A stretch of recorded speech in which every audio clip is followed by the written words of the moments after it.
cette semaine, notre série sur Daniel et les secrets des temps. Je sais que c'est le genre de message qui est un peu, on va dire, un peu plus compliqué que ce à quoi on est habitué. Parce que quand je prêche comme ça, je ne joue pas du violon. On appelle les choses par leur nom, on essaie de les structurer, de les... Et je fais appel à votre intelligence aussi. Parce que je suis d'avis que souvent, derrière le micro, on a tendance à se comporter comme si ceux qui nous écoutaient n'avaient pas la capacité de décortiquer les choses et de bien les comprendre. Bonjour, frère. Donc, on fait appel à votre intelligence. Quand comme on disait la semaine passée, quand on va voir le docteur et qu'il nous explique notre maladie, c'est compliqué, mais on réussit à comprendre. Des fois, on a des relations avec un frère, une sœur, c'est compliqué, mais on réussit à se comprendre. Des fois, au travail, on fait des choses, c'est compliqué, mais on réussit à passer au travers. La parole, oui, il y a des segments qui sont un peu plus compliqués, mystérieuses même. Mais le Saint-Esprit nous est donné pour qu'on puisse comprendre si on honore le Seigneur. Amen. Notamment en donnant tout le crédit à la parole. Alléluia. Donc, on continue cette suite-là. Et ce matin, on pourrait sous-titrer le message. On pourrait le sous-titrer comme ceci. Le mystère de Dieu ou le mystère de l'iniquité. Et on va parler de ça. Mais juste avant qu'on en parle, on va demander justement au Seigneur de nous conduire, de poser sa main sur nous, afin qu'on puisse comprendre sa parole. Alléluia. Seigneur, nous te remercions. Oui, comme a dit mon frère, c'est un privilège incroyable qu'on a de pouvoir nous réunir, de pouvoir t'adorer, chanter tes louanges, te célébrer quand on voit, Seigneur, toutes les persécutions qu'il y a dans le monde et les persécutions qui se répandent tout partout. Alors, Seigneur, c'est avec une gratitude profonde que nous nous approchons de toi pour t'adorer et pour entendre ta parole. Ce matin, Seigneur, je prie afin que tu nous saisisses par ton Saint-Esprit, afin que nous puissions découvrir ces secrets qu'il y a dans ta parole, qu'ils puissent nous être accessibles et qu'ils puissent augmenter en nous la foi. Nous le demandons au nom de Jésus. Amen. Comme vous l'avez constaté dans les dernières semaines, j'amène des choses en prédication qui sont différentes. Et vous le dites pas, mais juste à vous voir la face, je suis capable de le comprendre, OK? Je suis capable de comprendre, mais où c'est qui prend ça, ces patentes-là? Et vous allez entendre des choses ce matin qui sont des patentes. Bien, je vais vous dire que, bon, la pensée de monsieur et madame tout le monde, des théologiens modernes, je la connais. Donc, je n'ai pas besoin de l'étudier, je la connais. Mais je préfère honorer la parole de Dieu plutôt que des positions qui sont avancées dans la chrétienté. Je suis d'avis que la vérité peut nous affranchir. Elle peut nous affranchir de l'erreur, de l'errance. Et malheureusement, en théologie, notamment sur la fin des temps, cette science qu'on appelle l'eschatologie, bien, il y a plusieurs erreurs. Mais en droit, on dit, il y a un principe qui existe et qui est celui-ci. Vous l'attendez, hein? Nul n'est tenu de perpétuer une erreur. Amen. Donc, quand tu lis la Bible et qu'il y a une distorsion avec ce que tu as appris, tu n'es pas tenu de perpétuer ce que tu as appris. Perpétue la Bible. Alléluia. Alors, je vous encourage à prendre à cœur l'étude de ce volet des Écritures parce que ça parle des temps et circonstances de ce qui est notre espérance bénie. Vous le savez, enlevons la prophétie biblique, c'est moins intéressant. Même l'avènement du Seigneur est moins intéressant. Et c'est un privilège incroyable que nous, les chrétiens, avons de pouvoir étudier et comprendre les choses qui concernent la fin des temps. Prenez n'importe quel scientifique, faites-lui lire le livre de Daniel, il ne comprendra rigoureusement rien. Encore moins s'il lit l'Apocalypse. Mais nous avons le privilège, à cause de l'Esprit du Seigneur, de pouvoir le lire et de le comprendre. Merci Seigneur. Il y a encore de la place à la révélation. Je ne crois pas que tout est révélé. Il y a encore des choses qui vont être révélées par le Saint-Esprit. Et ce matin et la semaine prochaine, on va révéler des choses qui nous ont été données par le Seigneur. Donc, moi, je vous invite à ne pas faire comme la plupart des chrétiens. Ce matin, ça peut arriver là, que je fasse ça une couple de fois là, en cours de message. C'est pas par méchanceté, c'est par amour, bien plus qu'autre chose. Mais essayons de ne pas être comme la plupart des chrétiens qui sont à la remorque des docteurs d'erreur. Ça rime, mais c'est aussi une vérité. Qui ne cessent de plonger leur regard dans la parole prophétique, qui ont cessé, c'est-à-dire de plonger leur regard dans la parole prophétique parce qu'ils trouvent que c'est trop compliqué. C'est pas si compliqué que ça. Moi, je suis compliqué. La parole prophétique ne l'est pas. Donc, Daniel, le prophète Daniel a reçu en vision les temps et les circonstances. Et Dieu lui a donné tout un tas de choses. Il a tout reçu. Pourquoi Daniel a-t-il été choisi pour ses révélations? Pourquoi son époque a été ciblée? Sincèrement, je ne peux pas le dire. On ne peut que spéculer là-dessus. Mais Daniel a reçu énormément d'informations sur un personnage énigmatique qui va paraître sur la scène de la fin des temps, et j'ai nommé l'Antéchrist. Donc, histoire de nous souvenir un petit peu des premiers secrets qu'on a étudiés, on va se rappeler ensemble que la vision de la statue révèle 2 secrets des temps. Okay? Le premier secret des temps est celui des 4 empires universels. On se souvient de ça? Oui. Vous seriez capable de les nommer? Oui. Non, mais je ne vais pas vous le demander de toute façon. Oh, wow! Je pense que je vais être là samedi prochain à élever, Dan. Le premier secret des temps, c'est les 4 empires universels. Et on se souvient d'un avertissement qui a été donné au sujet du mythe de la résurgence de l'Empire romain. Si vous entendez quelqu'un qui vous parle de la résurgence de l'Empire romain, bougez vos oreilles de peur que ça contamine ce que vous allez lire éventuellement dans la Bible. Et on s'était appuyé sur un certain nombre d'arguments bibliques, mais aussi sur une parole dans Apocalypse, chapitre 17, verset 12, dont je suis convaincu que vous l'avez appris par cœur. Hein?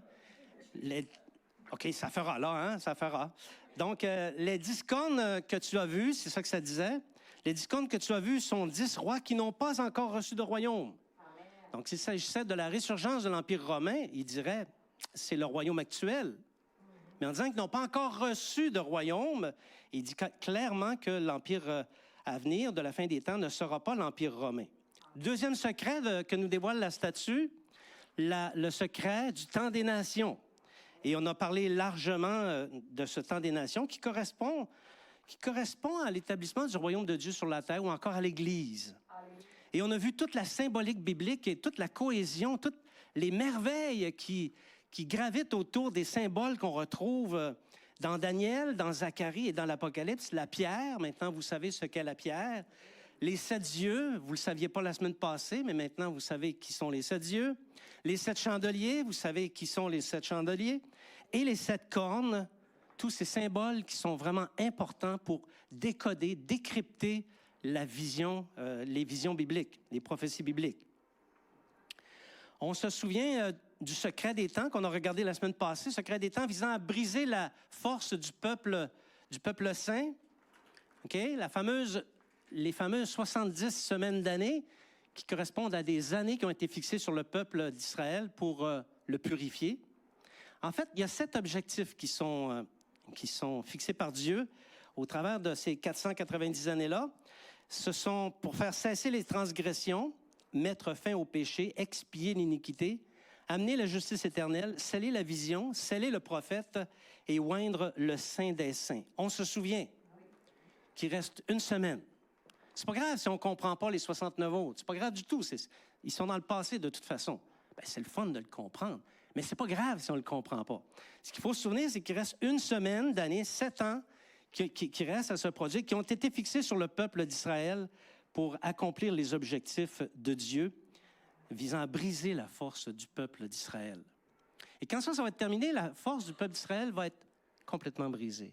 Israël va appartenir à Dieu, il ne se livrera plus à l'impiété, aux transgressions et à l'iniquité. Donc, sur la semaine d'année, on avait dit qu'on ne savait pas quand est-ce qu'elle se produirait cette dernière semaine. On ne le sait pas. Mais il y a une chose. Lorsque l'Antéchrist va paraître, le séducteur, lorsqu'il va paraître dans le temple et qu'il va dire « Ne cherchez plus, Dieu c'est moi. Okay? » Alors le mystère de Dieu va s'accomplir et aussi le mystère de l'iniquité. Et on sait qu'il restera 1260 jours à l'intérieur de laquelle va y avoir une grande détresse pour l'humanité. Une humanité qui va déjà avoir été amochée, on s'en souvient, par l'ouverture des sceaux qui scellaient le livre et par les 6 premières trompettes qui ont sonné. Elle va être amochée. L'humanité va être amochée. Mais 1260 jours de détresse vont rester encore et beaucoup d'hommes vont partir. Vont mourir, pardon. Ils vont partir. Non, ils vont mourir, tout simplement. Ce matin, on va s'attarder un petit peu sur les visions qui révèlent les secrets des temps relatifs au mystère de l'iniquité. Iniquité, c'est un grand mot qui veut dire péché. Le mystère du péché. Il y a des choses de mystérieuses là-dedans. OK? Parce que si le mystère de Dieu s'accomplit à la fin des temps, il faut aussi que le mystère de l'iniquité s'accomplisse. C'est le sens de 2 Thessaloniciens, chapitre 2, versets 7 à 8. Dans mon langage que j'ai développé pour rendre les choses plus faciles, 2 Thessaloniciens 2, c'est un passage extrêmement important pour les temps de la fin. On l'appelle 2T2. Alors, en abrégé, si je dis 2T2, ben, tu sais que je parle de 2 Thessaloniciens 2. Okay? Donc, dans 2T2, versets 7 et 8, « Car le mystère de l'iniquité agit déjà. Il faut seulement que celui qui le retient encore ait disparu, et alors paraîtra l'impie, donc celui qui retient l'Antéchrist. Okay? Il y a quelqu'un qui retient l'Antéchrist, et ce qui fait qu'il ne peut pas paraître encore. Donc, ce mystère-là, le mystère de l'iniquité, c'est la 7e trompette. Si on se situe dans l'histoire, dans la chronologie de l'Apocalypse, au son de la 7e trompette, c'est là que le mystère de l'iniquité va se produire, parce que ça correspond à l'apparition de l'Antéchrist. Et c'est lui qui va accomplir le mystère de l'iniquité. Siri, je t'ai rien demandé, Siri.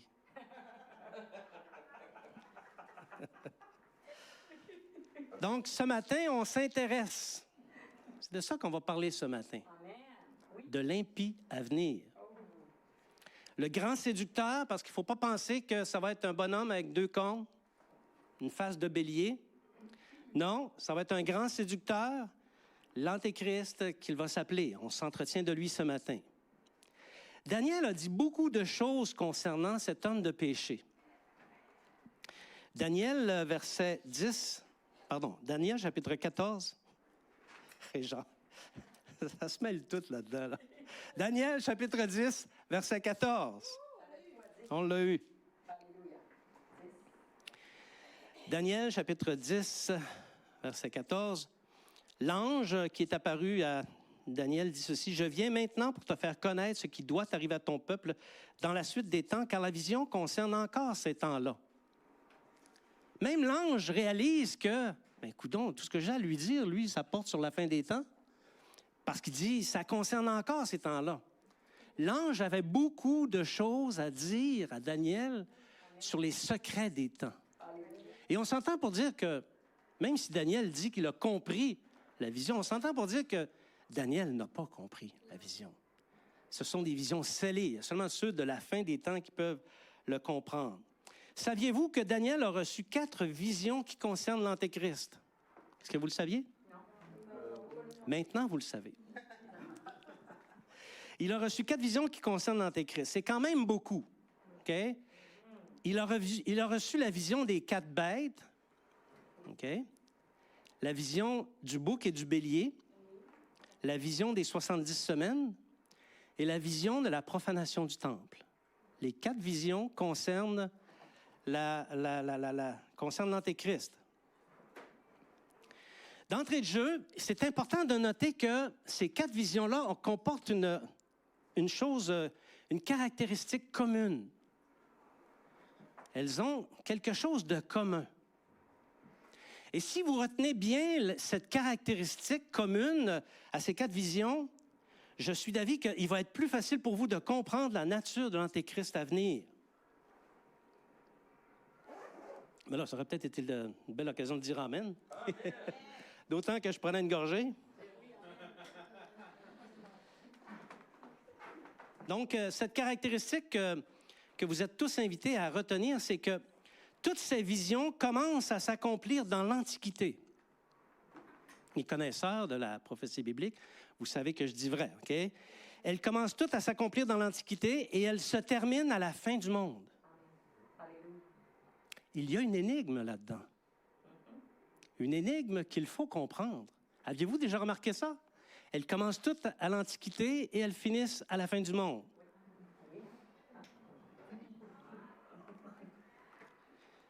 Dans la vision des 70 semaines, ça nous dit la période à l'intérieur de laquelle l'Antéchrist va agir et va être dédié à une activité très particulière, détruire, faire mourir beaucoup d'hommes. Et ce matin, on regarde ensemble la vision qui concerne les 4 bêtes. Donc, c'est au chapitre 7 du livre de Daniel que nous est rapportée cette vision. Si vous avez votre Bible, je vous invite à la prendre et à la consulter au fur et à mesure qu'on va donner les explications. Bon. La première chose qui doit être dite, mes amis, quand vous lisez la prophétie biblique, que ce soit l'Apocalypse ou que ce soit le livre de Daniel, puis qu'on vous présente des bêtes, ne cherchez pas à savoir à quelle sorte de créature ça existe, ça correspond. Ça ne correspond à aucune créature qui existe. Il faut voir que ce sont des symboles, OK? En fait, un regroupement de symboles qui nous parle, qui nous donne les caractéristiques d'un homme ou d'un royaume. C'est comme ça qu'il faut le voir. Tu sais, quand tu lis la vision des 4 bêtes, on va le voir tantôt, là, de Daniel, tu essaies de voir à quoi ça correspond dans le monde animal. Je pense que tu vas avoir de la misère à comprendre la parole sur la fin des temps si tu continues comme ça, OK? Mais si tu cherches à comprendre la portée des symboles que nous donnent les animaux, là, je pense que tu vas progresser dans ta connaissance sur les éléments de la fin. Alléluia. Donc, Daniel a reçu cette vision-là. Et pour Daniel, ça concerne tout le futur, OK? Mais un futur proche, c'est-à-dire qu'il y a des choses qui vont se dérouler probablement de son vivant, et beaucoup de choses vont se dérouler à la fin des temps. Donc, un futur proche et un futur éloigné. Et les notions de temps, lorsqu'on fait la lecture des prophètes, c'est important de les saisir. Vous allez le voir tout à l'heure, quand on va parler de la nature de l'Antéchrist, il y a des notions de temps, et si on ne réussit pas à les introduire ou à les insérer dans notre interprétation, on ne pourra pas savoir qui est l'Antéchrist. Donc, l'ange, au sujet du chapitre 7, la vision des bêtes, l'ange explique au verset 17 que les 4 bêtes sont des royaumes. En plus, l'ange, il le dit. Ah, ne cherchons plus. Ce sont des royaumes qui surgiront de la terre. Donc, chapitre 7, versets 2 à 8, on commence. Vous êtes prêts? Yes. Est-ce que je vous ai assez réchauffé? Je vous ai bien réchauffé? Vous n'êtes pas à froid, là, OK? Ça va bien aller. OK, ça marche. Donc, Daniel, chapitre 7, versets 2 à 8. Daniel commença et dit, « Je regardais pendant ma vision nocturne, et voici, les 4 vents des cieux firent irruption sur la grande mer, et 4 grands animaux sortirent de la mer, différents l'un de l'autre. » Ça commence bien. Bon, ça a l'air compliqué un peu, mais c'est pas si compliqué que ça, hein? Les 4 vents des cieux, vous les connaissez tous. Nord, sud, est, ouest.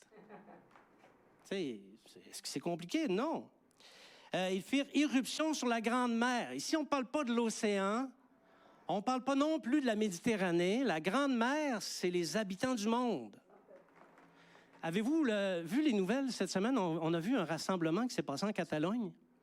Et on voit, il y a 350 000 personnes qui se sont réunies pour protester contre quelque chose, là. Je ne suis pas ici pour en parler, mais ils se sont réunis pour protester. Et il y a une photo, on voit la foule, là. C'est un vrai fleuve. Or, la Bible parle toujours des fleuves, parle toujours des armées et des mouvements du monde comme étant la mer, des fleuves et leur agitation comme étant des flots.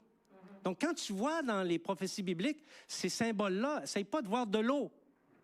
C'est pas de l'eau, c'est une comparaison. Ici, faire irruption dans la Grande Mer, ça parle des habitants de la terre, du monde. Donc, 4 royaumes qui vont surgir de par le monde aux 4 coins des cieux, nord, sud, est, ouest. Et quand on regarde les empires dont il est question, effectivement, ils viennent du nord, du sud, de l'est et de l'ouest. Bon, ça va bien? Bon, les animaux étaient différents l'un de l'autre. Verset 4. Le premier était semblable à un lion et avait des ailes d'aigle. Si tu essaies de voir un lion avec des aigles, tu vas chercher longtemps, OK? Parce que ça n'existe pas. Tu s'entend, là? Bon. Je regardais jusqu'au moment où ses ailes furent arrachées. Il fut enlevé de terre et mis debout sur ses pieds comme un homme, et un cœur d'homme lui fut donné. Bon, tu sais, qu'est-ce que ça peut bien être, ça? Bon. Souvent, les ailes, au plan symbolique, ça parle de la rapidité avec laquelle ces royaumes-là se déplacent et font leur conquête. Ça parle de leur dynamique de conquête, OK? Et ici, de par les indices qu'on a dans le verset 4, on comprend que c'est l'Empire babylonien. Pourquoi on comprend ça? Bien, parce que ça nous dit que, premièrement, les ailes ont été arrachées, OK? Il fut élevé de terre et mis debout sur ses pieds comme un homme, et un cœur d'homme lui fut donné. Et ça, c'est arrivé à quelqu'un dont on parle dans le livre de Daniel, et ce quelqu'un-là, il s'appelle Nebuchadnezzar.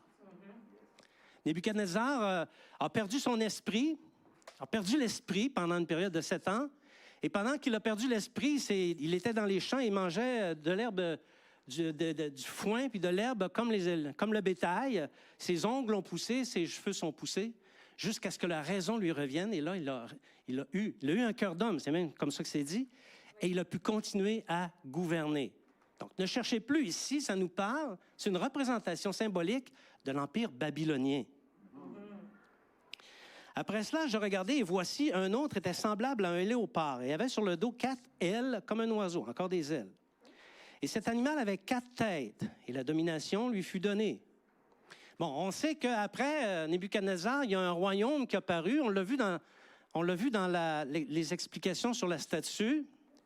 Ce deuxième royaume, c'est l'empire des Mèdes et des Perses. Ah non, excusez-moi, je n'ai passé. Je n'ai passé un. Mais ça me prouve une chose, c'est que je ne vous ai pas perdu, OK? Et ça m'encourage. ça m'encourage. Donc, on va aller au verset 5. On rewind un peu, verset 5. Et voici, un second animal était semblable à un ours. Il se tenait sur un côté. Il avait 3 côtes dans la gueule, entre les dents. Et on lui disait, lève-toi, mange beaucoup de chair. Ici, il y a peu d'indices qui nous sont donnés. OK?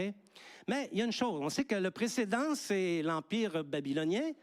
Et on va voir que celui qui suit, c'est l'Empire des Grecs. Donc, entre les deux, il en reste un seul. Et c'est l'Empire des Mèdes et des Perses. C'est ça. OK? Alors, ça parle de l'Empire ici des Mèdes et des Perses. Quand j'étais jeune chrétien, à l'époque, on cherchait beaucoup à comprendre la prophétie biblique, puis il n'y avait rien à comprendre de ça, là. Et puis, il y avait un courant de pensée qui disait, ça, là, c'était le temps de la guerre froide. Et on disait que ça, c'est les Russes. Et puis, on était vraiment convaincus que c'était la description de l'Empire russe.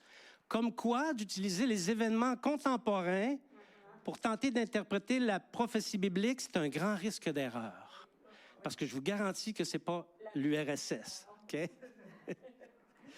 Donc, on le disait, lève-toi, mange beaucoup de chair. C'est l'empire des Mèdes et des Perses. Et le roi dont il est question, c'est probablement Darius III. OK? Là, on peut y aller, là, OK? À notre verset 6, là. Et je ne le relirai pas parce que je l'ai lu tout à l'heure, mais il y avait 4 ailes, il avait 4 têtes, la domination lui fut donnée. Les ailes, vous le savez maintenant, c'est la dynamique de leur conquête, la rapidité avec laquelle ils font leur conquête. Et cet animal, le léopard, avait 4 têtes. Et lorsqu'on va regarder ensemble la vision du chapitre 8, on va comprendre ce que sont ces têtes-là. Mais tout de suite, on peut le dire, il s'agit de 4 rois. Parce que l'histoire nous apprend qu'après qu'Alexandre le Grand eut fait ses conquêtes, à l'âge de 33 ans, il est décédé. Il est mort. Et ce sont ces 4 généraux qui se sont partagés le royaume. Donc, les têtes font référence aux 4 rois qui ont suivi la mort d'Alexandre le Grand. Donc, ici, ça nous parle de l'Empire des Grecs. Et là, verset 7, on continue. Après cela, je regardais pendant ma vision nocturne et voici, il y avait un quatrième animal, terrible, épouvantable et extraordinairement fort. Il avait de grandes dents de fer, il mangeait, brisait, et il foulait aux pieds ce qui restait. Il était différent de tous les animaux précédents et il avait 10 cornes. Je considérai les cornes et voici une autre petite corne sortie du milieu d'elle. Et 3 des premières cornes furent arrachées devant cette corne, et voici, elle avait des yeux comme des yeux d'homme et une bouche qui parlait avec arrogance. Donc, ici, le connaisseur de l'histoire et le connaisseur de la prophétie biblique va voir qu'on n'est plus dans l'Antiquité. On est à la fin des temps, okay? Parce que le royaume aux 10 cornes, il va paraître à la fin des temps. Okay? Et ce royaume-là va faire énormément de dommages. Bon, je voudrais dénoncer une erreur monumentale. J'aime ça, dénoncer les erreurs monumentales. Mais juste avant de la dénoncer, vous avez reconnu les symboles? Vous les avez reconnus, hein? Les symboles, les cornes, ce sont des rois. Les yeux, ce sont des esprits. Et une bouche qui parle avec arrogance, on reconnaît un petit peu les traits de l'Antéchrist. Et non seulement un petit peu, hein, c'est l'Antéchrist. Bon, l'erreur monumentale. Il y a beaucoup de commentateurs qui commettent une erreur monumentale dans les explications qu'ils donnent à cette vision, et je vais vous l'expliquer. Bon, ça nous parle, dans cette vision-là, ça nous parle de 4 royaumes à venir. C'est vrai. Ça, là-dessus, on ne se trompe pas. C'est 4 royaumes à venir. Et parce qu'il s'agit de 4 royaumes à venir et qu'on suit la séquence, on semble suivre la séquence de la vision de la statue. On dirait que c'est la séquence de la statue. Mais ce n'est pas ça, OK? Alors, eux, parce que ça se ressemble beaucoup, tirent la conclusion que le 4e Empire est la résurgence de l'Empire romain qui deviendra le royaume de l'Antéchrist à la fin des temps. Rappelons-nous ce qu'on a dit la semaine passée, prendre un élément d'une vision et l'introduire dans une autre vision, c'est une garantie d'erreur. C'est une garantie qu'on va se planter en matière d'interprétation. Okay? Et non seulement on se plante, mais on va dévier de la véritable signification des visions.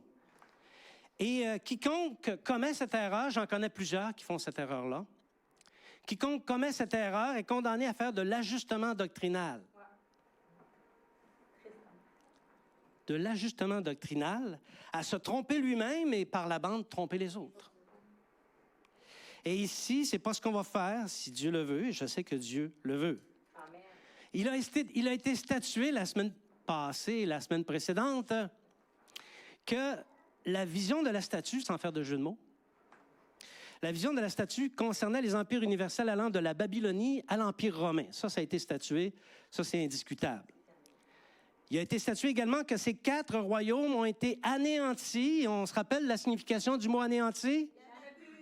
N'en a plus. C'est un mot grec qu'on a inventé pour la circonstance.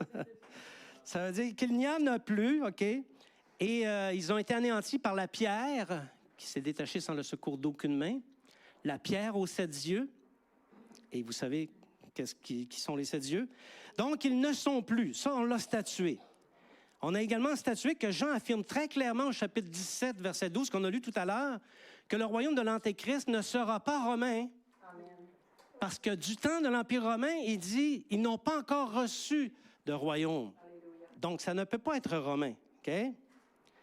Alors, si les 3 premiers royaumes de la vision de la bête qu'on vient de lire concernent effectivement les 3 premiers empires universels, c'est sûr et certain que le dernier concerne le royaume de l'Antéchrist et que ce royaume ne sera pas romain. Bon, je sais que pour certains, là, il y en a que c'est la 2e fois que je parle de ça, ça commence à faire son chemin. Il y en a peut-être c'est la première fois qu'ils l'entendent. C'est peut-être dur à entendre, peut-être même ça peut constituer un blocage, hein, parce que souvent, quand on se fait expliquer une vérité, si on bloque à un point, bien, on va manquer le reste. Tu comprends? Mais il y a une chose que j'ai un truc à te donner. Moi, j'aime ça donner des trucs, OK? Alors, ce matin, j'ai un truc pour toi, OK? Si tu veux maintenir ton niveau d'incapacité à comprendre les prophéties de la fin des temps, C'est un truc. Fais tout en ton pouvoir pour continuer à croire à la résurgence de l'Empire romain. Tu vas atteindre ton objectif. Et alors, dans ta belle quiétude, qu'on espère que personne ne va déranger, OK? Lorsque l'Antéchrist va paraître, tu vas dire ceci. Non, ça ne peut pas être l'Antéchrist, parce que l'Empire romain n'a pas encore réapparu. Tu vas attendre encore l'Antéchrist. Bon, OK, Régent, c'est assez, là, tu nous as assez frotté les oreilles. Allons voir maintenant les indices de la vision de la quatrième bête. Est-ce que ça va? Oui. J'en vois pas dormir, donc c'est bon signe ça aussi. Vous n'avez pas décroché? Non. OK, parfait, super. Bon, comme je le disais tout à l'heure, dans les indices qui sont dans cette vision-là, que les trois premières bêtes nous parlent des trois premiers empires universels, c'est bon à savoir, mais aujourd'hui, ce n'est plus vraiment utile parce qu'il n'existe plus. C'est de l'histoire, c'est du passé, OK? Mais ce qui est vraiment intéressant, ce sont les indices, les informations que procure ce qui est dit au sujet de la quatrième bête. Parce que, vous allez voir, il y a beaucoup d'indices dans cette vision-là. Allons ensemble au chapitre 7, versets 23 à 27. Daniel, oui. Donc, un texte un peu long, mais qui est nécessaire de lire. Donc, dans le fond, la vision se continue. Et Daniel est avec un ange, et l'ange lui parle, et il me parla ainsi, le quatrième animal, c'est un quatrième royaume qui existera sur la terre, différent de tous les royaumes, et qui dévorera toute la terre, la foulera et la brisera. Je ne sais pas si vous le savez, là, mais quand des mots comme ça sont utilisés en matière d'interprétation biblique, ça veut dire qu'il ne fera pas beau sur la terre. Et normalement, quand une situation comme celle-là survient, on est au courant de ce qui se passe, OK? Donc, ça ne peut pas passer inaperçu, ce genre d'événement. Les 10 comptes sont 10 rois qui s'élèveront de ce royaume. Un autre s'élèvera après eux. Il sera différent des premiers et abaissera 3 rois. Il prononcera des paroles contre le Très-Haut, il opprimera les saints du Très-Haut, et il espérera changer les temps et la loi, et les saints seront livrés entre ses mains pendant un temps, des temps et la moitié d'un temps. Puis viendra le jugement, et on lui ôtera sa domination, qui sera détruite et anéantie pour jamais. Le règne, la domination et la grandeur de tous les royaumes qui sont sous les cieux seront donnés au peuple des saints du Très-Haut. Son règne est un règne éternel, et tous les dominateurs le serviront et lui obéiront. Déjà, vous avez pu voir encore les quelques symboles dont on a discuté, mais il y a beaucoup d'indices dans ce texte-là qui nous parlent du royaume de l'Antéchrist et qui nous parlent même de l'Antéchrist. Parmi les indices, on retrouve ceux-ci. Un royaume différent des autres. Je sais que quand on l'a lu, pour plusieurs, là, on a comme perdu le fil ou on a eu de la difficulté à saisir toute la portée, mais je vais vous aider. Je vais vous aider à bien le saisir. Bon. Cet indice du fait qu'il va être différent des autres, ça nous met la puce à l'oreille sur 2 choses qui feront que ce royaume sera différent des autres. Mais aussi dans la perspective des autres visions. Je n'ai pas dit en utilisant les autres visions pour expliquer cette vision-là, dans la perspective, parce que Dieu a une perspective aussi. Bon, la première chose, c'est que ce royaume-là, aux 10 nations, sera sous l'autorité du diable. Je ne pense pas qu'au moment où on se parle, il existe un royaume qui soit sous l'autorité du diable. Mais en ces jours qui seront les derniers, il y a un royaume qui va s'élever de la terre, dont le diable va être le grand boss. Et ça nous parle de l'intimité qu'il va y avoir entre le diable et ce royaume-là à venir dans le chapitre 12 de l'Apocalypse. Et il l'appelle carrément, au chapitre 12 de l'Apocalypse, il ne l'appelle pas le royaume, il l'appelle le dragon ancien. Le dragon, le serpent ancien, c'est clairement le diable. Donc le royaume et le diable deviennent à la fin des temps bonnet blanc, blanc bonnet. C'est la même chose. Ils sont unis ensemble. Ça, c'est la première chose qui nous est communiquée dans cet indice-là, qui sera différent des autres. L'autre indice qui nous est communiqué, ou l'autre chose que cet indice nous communique, c'est que le 11e roi qui va surgir, dont on a fait la lecture, sera différent des autres rois. Et ça, l'utilisation de cette expression-là, différent, ça veut dire quelque chose parce que les recherches visant à découvrir la nature de l'Antéchrist démontrent en effet qu'il paraîtra en être artificiel. Ça va être un être artificiel, donc de par nature, il sera une bête. Et pour cela, il va être différent.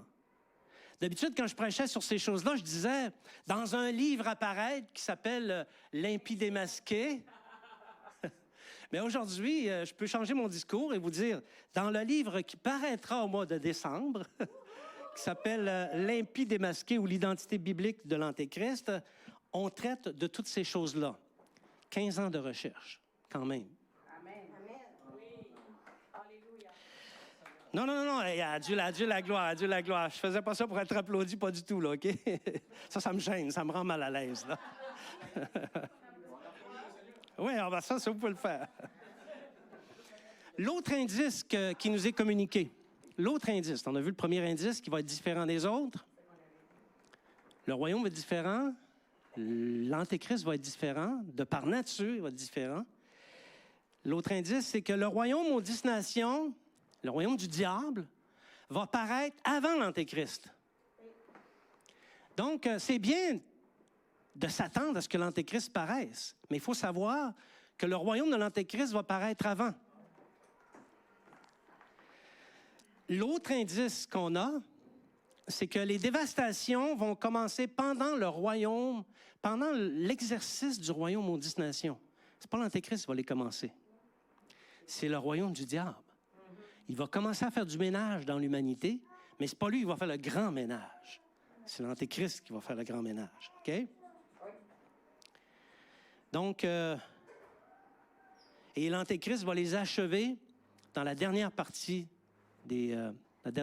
juste avant le retour de Christ, dans les 42 mois qui vont précéder le retour de Christ, où là, vraiment, beaucoup d'hommes et de femmes vont périr. L'autre indice qui nous est donné dans ce qu'on vient de lire, c'est que l'Antéchrist va vouloir changer les temps et la loi. Quand vous avez lu ce passage, est-ce que vous avez compris ce que ça voulait dire? Il voudrait changer les temps et la loi. Bien, si vous l'avez compris, c'est parce que le Saint-Esprit vous l'a dévoilé, parce que ce n'est pas évident à comprendre, OK? Mais ça, c'est une expression qui est utilisée qui nous parle de la haine viscérale que l'Antéchrist va entretenir par rapport aux choses saintes. Ça va être un séducteur. Ça ne paraîtra pas qu'il va entretenir cette haine-là. Mais il va l'entretenir, OK? Les temps et la loi. Les temps, ce sont les fêtes. Ce sont les fêtes qu'on retrouve dans l'Ancien Testament, dans le Pentateuque. La loi, vous le savez, ce sont les 10 commandements. C'est les béatitudes aussi. Et c'est aussi les instructions du Seigneur qu'on retrouve dans l'Évangile. Donc lui, il va vouloir changer tout ça. Et ceci expliquant cela, c'est la raison pour laquelle l'Antéchrist va faire une guerre acharnée contre les chrétiens, contre les disciples de Jésus, contre les saints. Et la vision nous dit que les saints vont être livrés entre ses mains. Il va les mettre à mort. Un peu plus loin, au chapitre 8, ça dit que l'Antéchrist va jeter la vérité par terre. La vérité, c'est la parole de Dieu qui est propagée par l'Église. Parce que l'Église, c'est la colonne et l'appui de la vérité. Il va jeter la vérité à terre. Et les saints, la Bible nous dit, vont être livrés en son pouvoir. Donc, il va vouloir éliminer toute trace de vérité, éliminer la Bible et les propagateurs de la foi, les disciples de Jésus. L'Apocalypse nous parle de cette période qui va être un temps de détresse. Dans Apocalypse, chapitre 14, versets 12 à 13, Apocalypse, chapitre 14, versets 12 à 13, on essaie de vulgariser aussi un peu, là. Donc, ça, il nous parle ici de la dernière période, là, OK? Les 42 derniers, 1260 jours qui restent avant l'apparition du Seigneur dans les airs. Et l'ange dit ceci, « C'est ici la persévérance des saints qui gardent les commandements de Dieu et la foi en Jésus. Et j'ai entendu du ciel une voix qui disait, « Écris, heureux dès à présent les morts qui meurent dans le Seigneur. Oui, dit l'Esprit, afin qu'ils se reposent de leurs travaux, car leurs œuvres les suivent. » Je ne sais pas si vous notez, mais dans ce passage, il y a un élément de nostalgie. Il y a un élément de tristesse. Lorsque l'ange dit ça, il communique la tristesse que Dieu va ressentir par le fait que les chrétiens vont être mis à mort pendant cette période de 42 mois. Donc, l'Antéchrist va faire la guerre contre l'Église et cette guerre va durer 42 mois. Mais l'apparition de Jésus dans les airs sera leur délivrance. Alléluia. Et là, le règne éternel va être donné aux disciples. Merci Seigneur. Oui, ça, on peut applaudir. Alléluia. Donc, c'est le temps de détresse dont a parlé Jésus aussi dans Matthieu, chapitre 24. Matthieu, chapitre 24, versets 21 à 22. « Car alors la détresse sera si grande qu'il n'y en a point eu de pareil depuis le commencement du monde jusqu'à présent et qu'il n'y en aura jamais. Et si ces jours n'étaient abrégés, personne ne serait sauvé, mais à cause des élus, ces jours seront abrégés. » Et ce sont ces moments, ce sont cette période, c'est cette période pour laquelle Jésus a dit ceci. Quand ces choses commenceront à arriver, redressez-vous et levez vos têtes parce que votre délivrance approche. Amen. Merci Seigneur. C'est quand même beaucoup d'indices dans un petit segment de vision, hein? Mais il y en a un autre indice. Intéressant. C'est le signe de la tête. La Bible comporte 3 représentations du royaume de l'Antéchrist. Je sais que vous les connaissez, là. Je sais que ça va de la révision pour vous autres. Il y en a une dans le livre de Daniel, qui est celle qu'on vient de lire. Et il y en a 2 autres dans l'Apocalypse. OK? Et dans le livre qui sera publié au mois de décembre,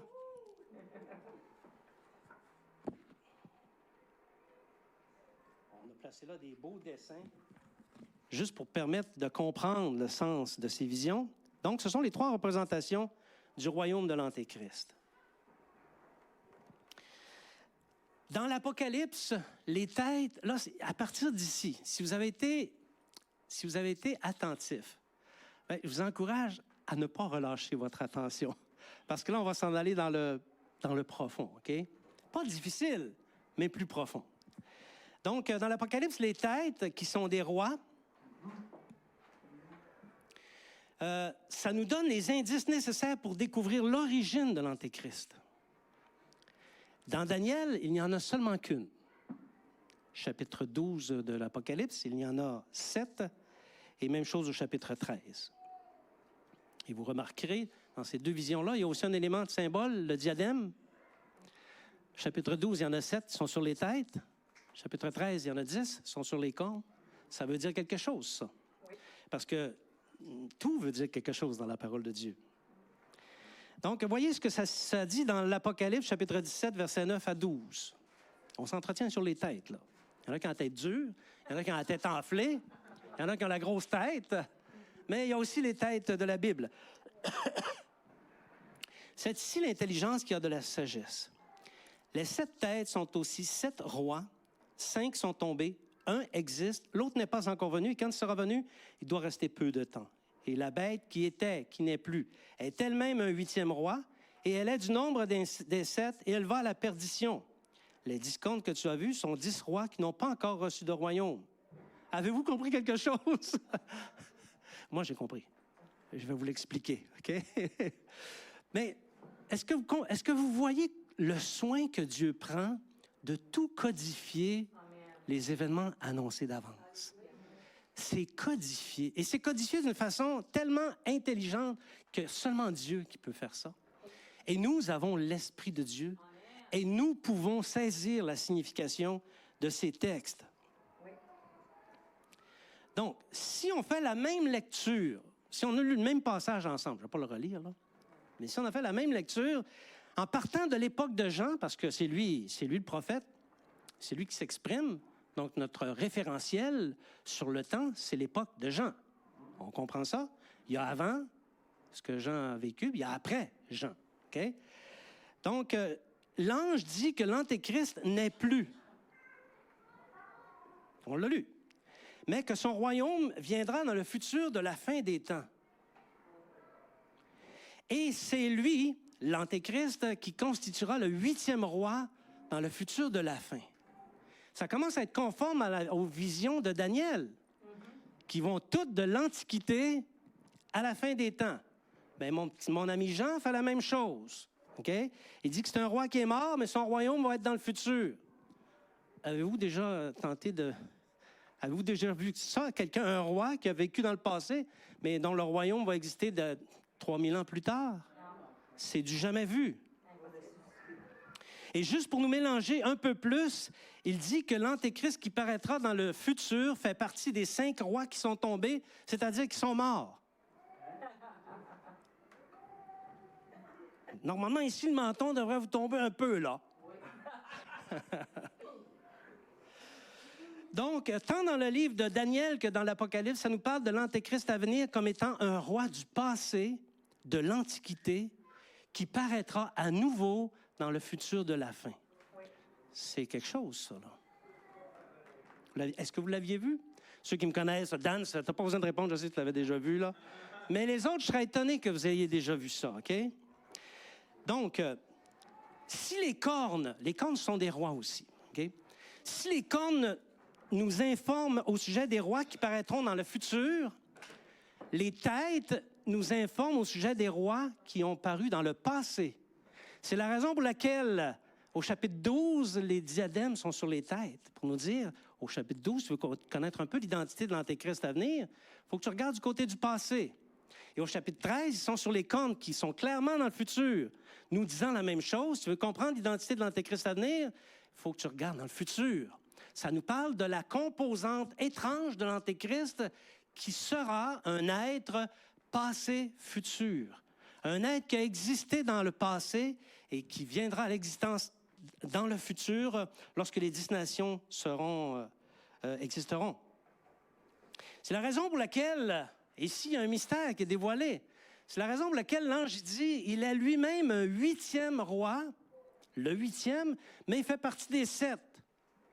Comment peux-tu faire à la fois partie d'hommes du passé et d'hommes du futur? Impossible.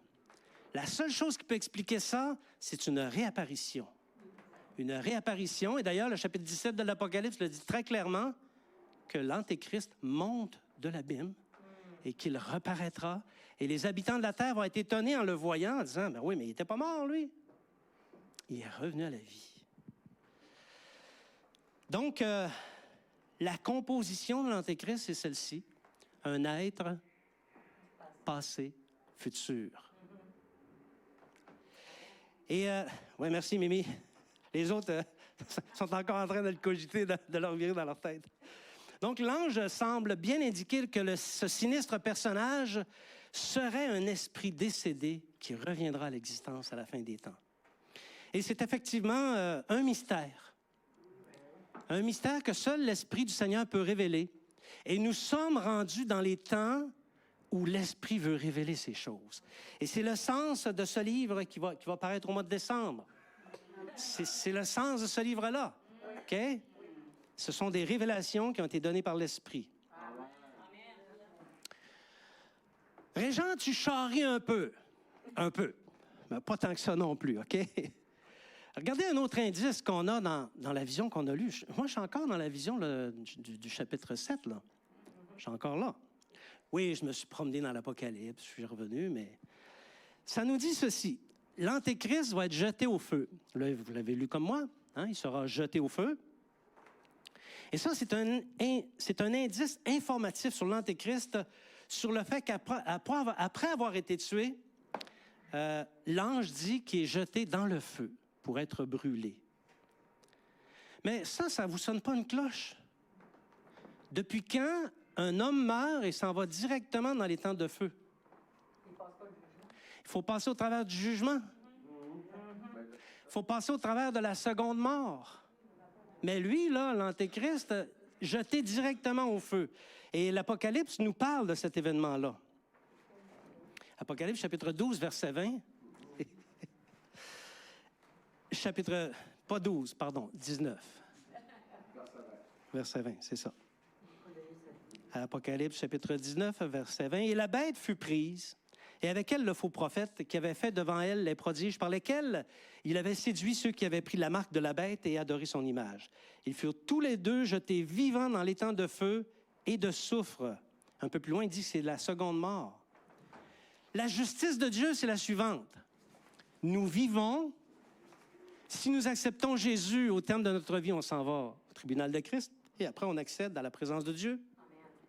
Mais si on n'a pas Dieu dans notre vie, si on n'a pas Christ dans notre vie, on s'en va pas dans les temps de feu, dans le séjour des morts en attente du jugement.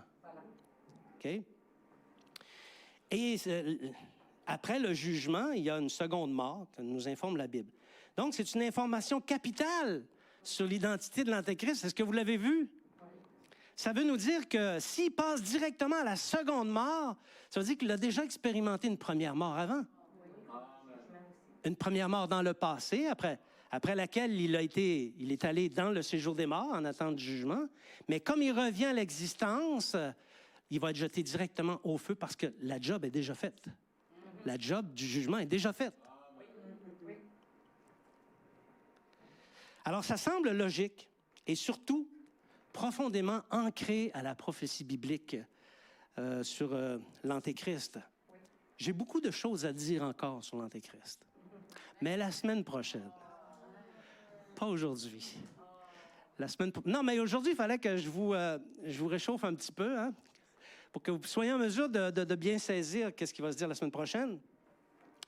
Donc, la semaine prochaine, on va découvrir l'identité de l'Antéchrist. On va mettre un nom dessus. Et on va regarder ensemble comment il va paraître. Parce que ça nous est dit dans la Bible comment il va paraître. Et c'est de ça qu'on va s'entretenir la semaine prochaine. En attendant, je demanderai aux musiciens de venir me rejoindre sur la scène.